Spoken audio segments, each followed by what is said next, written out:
నువ్వు హ్యాపీనేగా? గురుగారు ఇప్పటి వరకు మీరు ఫ్రేమ్ లో లేరేంటి? నేను డ్రమ్ లో ఉన్నాను రా. అంటే కథలో లేరా? అరే ఇంక నీ కథలా అసలు కథ చెప్పరా, నీకు పుణ్యం ఉంటది.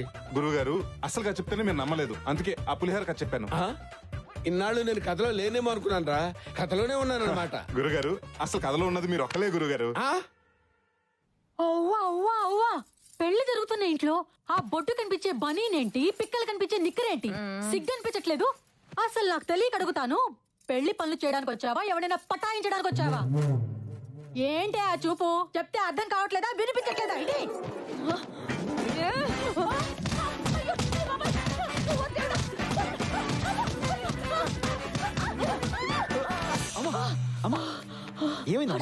ఏమైంది?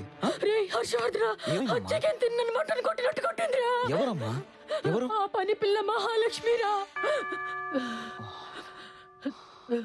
ఆ అమ్మాయి నిన్ను కొట్టలేదమ్మా, నన్ను త్యాగం చేస్తోంది. గాయం చేసిందంటే త్యాగం చేసిందంటావేంట్రా? నువ్వు ఫిజికల్ గా గాయపడితే ఆ అమ్మాయి మెంటల్ గా గాయపడిందమ్మా.